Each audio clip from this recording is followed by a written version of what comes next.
हम लोग बात कर रहे थे एनसीईआरटी किताबों के बारे में। और आप लोगों ने लास्ट क्लास में देखा होगा कि कक्षा 9वीं की जो राजनीति विज्ञान की किताब है, जिसका नाम है लोकतांत्रिक राजनीति एक के नाम से, इसके बारे में हम लोगों ने बात की हुई थी। आज की इस क्लास में हम लोग लोकतांत्रिक राजनीति 2 के नाम से जो आपकी किताब है, ये राजनीति विज्ञान की किताब है और कक्षा 10वीं की ये किताब है, तो इसके बारे में हम लोग बात करेंगे। और मुझे लगता है कि अभी तक आप लोगों की समझ में आ चुकी होगी कि अगर आप लोग यूपीएससी यानी कि सिविल सर्विस आईएएस की तैयारी कर रहे हैं या फिर आप लोग स्टेट पीसीएस की तैयारी कर रहे हैं, तो आपके एग्जाम में एनसीईआरटी किताबें कितना महत्वपूर्ण स्थान रखती हैं। और कम से कम 2 से 3 बार एनसीईआरटी किताबों को आप लोग हर हाल में पढ़ लीजिएगा, आपका एक बेस मजबूत करेंगी। और कहते हैं ना कि एनसीईआरटी आपको समझाती हैं और जो स्पेशल किताबें आप लोग पढ़ते हैं ना, वो केवल बताती हैं। और पहली बार जब आप लोग किताब पढ़ रहे हो एनसीईआरटी की या कोई और भी किताब, तो पहली बार में आप लोगों को कोई ज़्यादा दिमाग लगाने का काम नहीं है, ना ही पहली बार में नोट्स बनाना है आपको। बस केवल एक उसका ओवरव्यू आप लोग ले लीजिएगा, एक एक लाइन को, एक एक शब्द को, एक एक पेज को आप लोग समझिए केवल उसमें। और जब आप लोग 1 से 2 बार एनसीईआरटी किताबें पढ़ लेंगे ना, तो उसके बाद आप लोगों को समझ में भी आ जाएगा कि नोट्स किन पॉइंटों को आप लोगों को शामिल करना है अपने नोट्स में। और मैं हमेशा कहता हूं आप लोगों से कि 90 से 95% नोट्स बनाने का काम आपको अपने दिमाग में करना है। बाकी का बचता है 5 से 10%, जो आपको देखते हैं कि आप लोग की जब एग्जाम नज़दीक होता है, परीक्षा आपकी नज़दीक होती है, तो रिवीजन की ज़रूरत पड़ती है जिन पॉइंटों की, तो उसके लिए आप लोग नोट्स बना लेते हैं कि जल्दी से आप रिवीजन कर लें। और एक बात आप लोगों को यहाँ याद रखनी है कि जब भी आप लोग एनसीईआरटी किताबें उठाकर पढ़ना शुरू करते हैं, तो एक सब्जेक्ट को उठाइए आप लोग, चाहे इतिहास को उठाइए, भूगोल को उठाइए, और कक्षा 6वीं से लेकर 12वीं तक की किताबों को खत्म कर दीजिए। ऐसा मत करिए पहले कक्षा 6वीं की सभी सब्जेक्ट की आप लोगों ने किताबें पढ़ ली, फिर 7वीं की फिर 8वीं की। नहीं, ऐसे में आप लोग एक क्लास को दूसरी से नहीं जोड़ पाएंगे, और वैसे में आप लोगों को बहुत अच्छे से समझ में भी आएगा, बहुत बेहतर रिजल्ट भी आएगा। अभी तक आपने देखा है कि हम लोग यूपीएससी से संबंधित बहुत सारी क्लासें हम लोग ले चुके हैं अभी तक।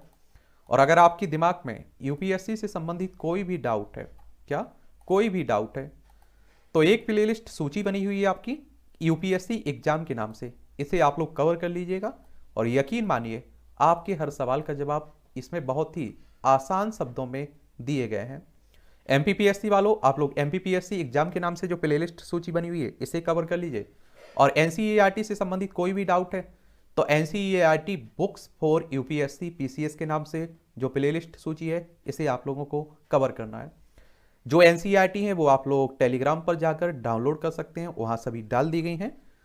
और अगर आप लोग खरीदने जाएंगे तो इस तरह का कवर पेज इसका देखने को मिलेगा आपको इस किताब का। और ये सामाजिक विज्ञान की है, लोकतांत्रिक राजनीति 2, और कक्षा 10वीं के लिए राजनीति विज्ञान की पाठ्य पुस्तक है। और एनसीईआरटी के बारे में एक और बात आप लोग जानते हैं कि राष्ट्रीय शैक्षणिक अनुसंधान और प्रशिक्षण परिषद के द्वारा लिखी जाती हैं। और इसमें आप देखते हैं कि काफ़ी रिसर्च के बाद इन किताबों को लिखा जाता है, और विश्वसनीय संस्था है। और ये किताब खरीदने जाएंगी तो 90 रुपये की आपको मिलेगी। कितने? 90 रुपये की मिलेगी। बहुत कम कीमत रखी जाती है, जिससे हर कोई इसे आसानी से खरीद सके। ये भी पढ़ लीजिएगा आप लोग, पहली बार पढ़ रहे हैं तो एक सामान्य परिचय हो जाता है आपका। क्या हो जाता है? परिचय हो जाता है। आपके लिए एक चिट्ठी, प्रिय छात्र, शिक्षक और अभिभावक। राजनीति विज्ञान एक पाठ्यपुस्तक कक्षा 9वीं के लिए थी और यह पाठ्यपुस्तक कक्षा 10वीं के लिए है। दोनों साथ मिलकर एक समग्र पाठ्यपुस्तक का निर्माण करते हैं, और इसी कारण हमने पहली पाठ्यपुस्तक को लोकतांत्रिक राजनीति 1 और दूसरी को लोकतांत्रिक राजनीति 2 कहा है। अब आप लोग देख लीजिएगा मैं क्यों कहता हूं कि एक सब्जेक्ट को उठाइए और सभी किताबों को उसकी खत्म कर दीजिए, क्योंकि कक्षा 9वीं की आप लोग किताब पढ़कर भूल जाएंगे, फिर दूसरे सब्जेक्ट की कोई किताब पढ़ने लगेंगे, फिर 10वीं में आप लोग जब आएंगे तो आप लोग उसे जोड़ नहीं पाएंगे, बहुत सारा भूल चुके होंगे आप लोग। तो कक्षा 9वीं की पढ़िए, फिर कक्षा 10वीं की उसी सब्जेक्ट की किताब पढ़िए, दोनों को जोड़िए एक तरह से। और पिछले साल यानी कि 9वीं में पाठ्यपुस्तक का जिस पड़ाव का पर समापन हुआ था, उसी पड़ाव से इस पाठ्यपुस्तक की शुरुआत होती है। और पिछले साल लोकतंत्र की यात्रा में आपकी जान पहचान कुछ बुनियादी अवधारणाओं, संस्थाओं, लोकतंत्र के नियमों, कायदों से हुई थी। और इस साल कायदों की जगह प्रक्रिया पर ध्यान केंद्रित किया गया है। और इस साल चूंकि प्रक्रिया पर है, इसलिए इस किताब में आप राजनीति से कहीं ज्यादा खुलकर रूबरू होंगे और एक चिंतनशील प्राणी के रूप में मनुष्य संग साथ रहने के तरीकों को कैसे बदलता और तय करता है। राजनीति इसी के बारे में बताती है और इसमें विचार और आदर्श भी आते हैं, सहयोग समन्वय भी है। इसी दायरे में संघर्ष और प्रतिस्पर्धा तथा व्यक्तिगत और सामूहिक हित भी शामिल हैं और इसी कारण लोकतांत्रिक राजनीति में ज्यादातर सत्ता की साझेदारी के सरोकार ही प्रमुख होते हैं। और इस किताब के आरंभिक 6 अध्यायों की विषय वस्तु इसी पर केंद्रित है और इन अध्यायों में हम सत्ता को आकार देने और उसमें साझा करने के विभिन्न रूपों की खोजबीन करेंगे। अध्याय 1 और 2 आपस में जुड़े हुए हैं और इनमें सत्ता की साझेदारी की धारणा का परिचय दिया गया है। इसी बात का विस्तार करते हुए उसे सरकार के विभिन्न स्तरों पर होने वाली सत्ता की साझेदारी के संदर्भ में प्रस्तुत किया गया है। और इसी तरह अध्याय 3 और अध्याय 4 आपस में जुड़े हुए हैं। इनमें विभिन्न सामाजिक वर्गों के बीच सत्ता की साझेदारी और एक दूसरे की समाई के बारे में लिखा गया है। अगले 2 अध्याय भी एक इकाई की तरह हैं और ये अध्याय बताते हैं कि विभिन्न राजनीतिक संगठन और आंदोलन किस तरह लोकतंत्र के लिए जरूरी है।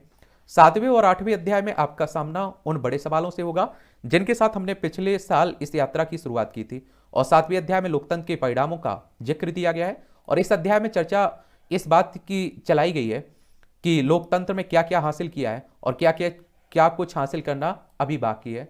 7वें अध्याय की चर्चा हमें 8वें अध्याय की ओर ले जाती है और आप देखेंगे कि और इसमें आज के दौर में लोकतंत्र के सामने जो मौजूद चुनौतियां और इन चुनौतियों से निपटने के तरीकों का जिक्र किया गया है और पिछले साल शुरू की गई लोकतंत्र की यात्रा का इस तरह समापन किया गया है। एक एक करके जैसे जैसे हम विभिन्न अध्यायों के पड़ाव से जो गुजरते जाते हैं, लोकतंत्र का अर्थ विस्तृत होता जाता है। और यह पुस्तक एक किताब एक अनर्थ में 9वीं कक्षा की पाठ्य पुस्तक की संगति में है और पिछले साल की पाठ्य पुस्तक में शैली और रूप के कुछ प्रयोग किए गए थे। इन प्रयोगों के बारे में अब सबों ने अनेक उत्साहवर्धक प्रक्रियाएं भेजी और इसी कारण हमने पिछले साल के प्रयोगों को एक चलन की तरह रखा है। चलिए, तो ये आप लोग देख लीजिएगा, ये आप लोगों को आगे चल कर पढ़ना है। इसमें बड़ी कहानियों का रूप देकर एक तरह से समझाया गया है, तो कहीं कोई परेशानी आप लोगों को नहीं होगी। तो पढ़िए, आप लोग अगर कहीं परेशानी होती है कुछ तो आप लोग मुझे बता सकते हैं, उनके बारे में भी हम लोग बात कर लेंगे। देखिए, पाठ्य पुस्तक निर्माण में जिन लोगों का योगदान है उनके नाम दिए गए हैं, इन्हें भी देख सकते हैं आप लोग। बड़े रिसर्चर हैं, प्रोफेसर हैं, ठीक है। और इसमें आप देखेंगे विषय वस्तु की बात करें, क्या क्या पढ़ना है आपको। तो अध्याय 1 में आप लोग सत्ता की साझेदारी के बारे में पढ़ेंगे। अध्याय 2 में संघवाद के बारे में पढ़ेंगे। अध्याय 3 में लोकतंत्र एवं विविधता के बारे में पढ़ेंगे। अध्याय 4 में जाति, धर्म और लैंगिक मसले देखेंगे। अध्याय 5 में जन संघर्ष आंदोलन के बारे में देखेंगे। अध्याय 6 में राजनीतिक दल देखेंगे, जो आप लोग बीजेपी, कांग्रेस, इस तरह के राजनीतिक दल देखते हैं ना, उन्हीं की बात हो रही है। अध्याय 7 में लोकतंत्र के परिणाम देखेंगे। अध्याय 8 में लोकतंत्र के सामने जो चुनौतियां हैं उनको देखेंगे आप लोग। तो इस तरह से आपको 8 अध्याय पढ़ना है। यहां देखिए, भारत के संविधान की उद्देशिका यानी कि प्रस्तावना दी गई है। हम भारत के लोग भारत को एक संपूर्ण प्रभुत्व संपन्न समाजवादी पंथनिरपेक्ष लोकतंत्रात्मक गणराज्य बनाने के लिए तथा उसके समस्त नागरिकों को सामाजिक, आर्थिक और राजनीतिक न्याय, विचार, अभिव्यक्ति, विश्वास, धर्म, उपासना की स्वतंत्रता, प्रतिष्ठा और अवसर की समता प्राप्त कराने के लिए तथा उन सब में व्यक्ति की गरिमा और राष्ट्र की एकता और अखंडता सुनिश्चित करने वाली बंधुता बढ़ाने के लिए दृढ़ संकल्प होकर अपनी इस संविधान सभा में आज तारीख 26 नवंबर 1949 को इद्दत द्वारा इस संविधान को अंगीकृत, अधिनियमित और आत्मर्पित करते हैं। और आगे चलकर आप देखते हैं कि एक 42वां संविधान संशोधन हुआ था 1976 में। इसमें आप देखिए, इसे आप लोग मिनी कॉन्स्टिट्यूशन भी कहते हैं। तो चलिए, एक पहला अध्याय हम लोग केवल एक नजर डाल देते हैं उस पर। कोई हम लोग पढ़ने वाले में नहीं है, आप लोग पढ़िए, अगर कहीं परेशानी होती है तो आप लोग जरूर बताइएगा। इसमें ये आप देखेंगे सत्ता की साझेदारी, ये पहला आपका चैप्टर है और इसमें आप लोग देखेंगे, इसे बड़े ध्यान से पढ़िएगा। बहुत ही साधारण शब्दों में लिखे गए हैं, कहीं कोई परेशानी आप लोगों को नहीं होगी, इतना यकीन रखिएगा। बेल्जियम, श्रीलंका, और ये आप देखें जातीय बुनावट बहुत जटिल है। चलिए, आप लोग देखिएगा। श्रीलंका तो हमारा पड़ोसी भी है, आप सभी जानते हैं।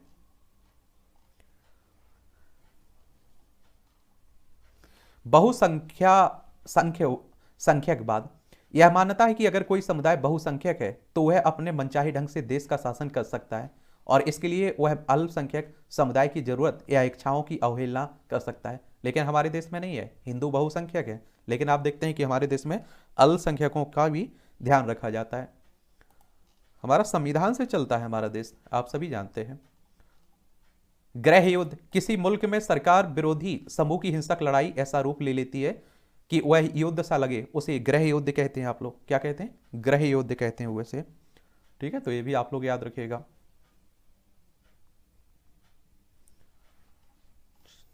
तो ये भी देखिए, ये छोटे छोटे शब्द होते हैं, इनकी परिभाषा आप लोग याद रखा करिएगा। कई बार क्वेश्चन आपसे आप देखेंगे, स्पेशल जब किताबें आप लोग पढ़ेंगे ना, तो वहां आप लोग क्या पढ़ेंगे फिर, जब आप लोगों को शब्दों की परिभाषा ही समझ में नहीं आएंगी। युक्तिपरक, हानि लाभ का सावधानी पूर्वक हिसाब लगाकर लिया गया फैसला, पूरी तरह से नैतिकता पर आधारित फैसला अक्सर इसके उलट होता है।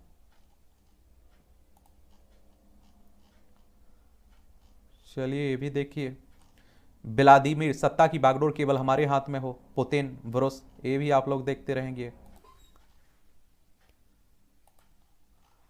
और इसके अंत में जो क्वेश्चंस आपको देखने को मिलते हैं ना, उसे पहले एक बार आप लोग पढ़ लिया करिएगा इन प्रश्नों को। और जब आप लोग चैप्टर कवर करते हैं ना, उसके बाद जब चैप्टर खत्म हो जाता है तो इनके आंसर देने की कोशिश भी किया करिएगा। ठीक है, तो ये काम आप लोगों को जरूर करना है, इससे और बेहतर तरीके से आप लोग समझ पाएंगे इन किताबों को। और इस तरह से आप देखेंगे कि आपकी कक्षा 10वीं की जो राजनीति विज्ञान की किताब है, जिसका नाम है लोकतांत्रिक राजनीति 2, ये भी खत्म हो जाती है। अब कक्षा 11वीं की जो राजनीति विज्ञान की 2 किताबें हैं, पहली किताब राजनीतिक सिद्धांत के नाम से, उसके बारे में हम लोग अगली क्लास में बात करेंगे। कोई आपका सुझाव हो मेरे लिए, सवाल हो, तो आप लोग जरूर बताइएगा। ठीक है।